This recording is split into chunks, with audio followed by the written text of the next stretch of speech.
কাঠমান্ডুতে ভয়াবহ বিমান দুর্ঘটনা, সম্ভাব্য মৃত্যু 18 জনের। বুধবার সকালেই ঘটে গেল এই মর্মান্তিক ঘটনা। সূত্রের খবর, টেক অফ করবার সময় কোনো যান্ত্রিক ত্রুটির কারণে এই দুর্ঘটনা ঘটে। বুধবার নেপালের কাঠমান্ডুতে ভেঙে পড়ে একটি যাত্রীবাহী বিমান। জানা গেছে, বিমানে মোট 19 জন যাত্রী ছিলেন। একাধিক যাত্রীর মৃত্যুর আশঙ্কা করা হচ্ছে। ইতিমধ্যেই প্রশাসনের তরফে শুরু হয়ে গেছে উদ্ধার কাজ। জানা গেছে, কাঠমান্ডু থেকে পোখরা যাচ্ছিল বিমানটি। ত্রিভুবন আন্তর্জাতিক বিমানবন্দর থেকে টেক অফের সময় মুখ থুবড়ে ভেঙে পড়ে বিমানটি। মোট 19 জন যাত্রী ছিল বিমানে। দুর্ঘটনায় 18 জনের মৃত্যু হয়েছে বলে আশঙ্কা করা হচ্ছে। এখনো পর্যন্ত 5 জন যাত্রীর দেহ উদ্ধার হয়েছে।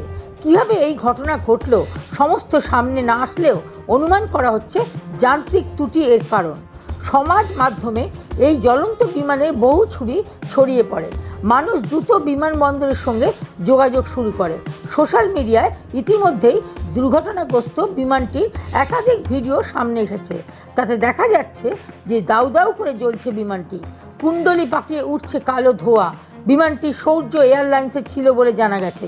বিমানবন্দর সূত্রে জানা গেছে, এদিন সকাল 11টা নাগাদ দুর্ঘটনাটি ঘটে। প্রাথমিকভাবে মনে করা হচ্ছে রানওয়ে থেকে স্কিড করে গিয়েছিল বিমানের চাকা। টেক অফের কয়েক মিনিটের মধ্যেই ভেঙে পড়ে বিমানটি। কাঠমান্ডু পুলিশ ও দমকলের কর্মীরা আগুন নেভানোর চেষ্টা করছে।